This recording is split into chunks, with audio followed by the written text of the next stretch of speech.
Like, share, comment, and subscribe to my channel. Terra Vera house ಎನ್ನುವುದು ಬೆಂಗಳೂರಿನ T marks road ಬಳಿ ಇದ್ದ ಒಂದು ಹಳೆಯ ದೊಡ್ಡ ಮನೆ. ಈ ಮನೆಯನ್ನು 1943ರಲ್ಲಿ ಜೆ ವಾಜ್ ಎಂಬ ಆಂಗ್ಲೋ ಇಂಡಿಯನ್ ವಕೀಲರು ತಮ್ಮ ಇಬ್ಬರು ಮಗಳಿಗೆ ಕಟ್ಟಿಸಿದ್ದರು. ಆ ಮಗಳ ಹೆಸರು ಡೋಲ್ಸ್ ಮತ್ತು ವೇರಾ.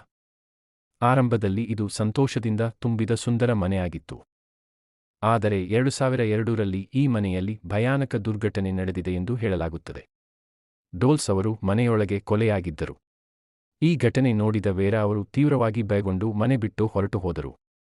ಆ ನಂತರ ಮನೆ ಸಂಪೂರ್ಣವಾಗಿ ಖಾಲಿಯಾಯಿತು. ಮನೆ ಖಾಲಿಯಾದ ನಂತರ ಜನರು ಅಲ್ಲಿ ವಿಚಿತ್ರ ಅನುಭವಗಳು ಆಗುತ್ತಿವೆ ಎಂದು ಹೇಳತೊಡಗಿದರು.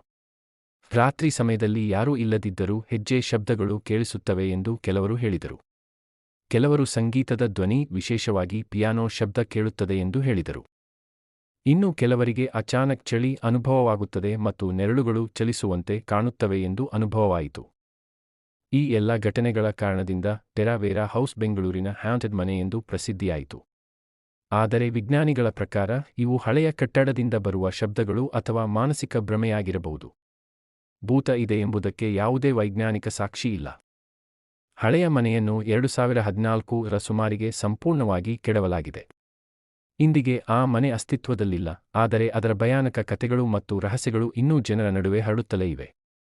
ಟೆರಾ ವೇರಾ ಹೌಸ್ ನಿಜವಾಗಿಯೂ ಹ್ಯಾಂಟೆಡ್ ಆಗಿತ್ತೋ ಅಥವಾ ಕೇವಲ ಜನರ ಭಯದಿಂದ ಹುಟ್ಟಿದ ಕಥೆಯೋ ಎಂಬುದು ಇಂದಿಗೂ ರಹಸ್ಯವಾಗಿಯೇ ಉಳಿದಿದೆ.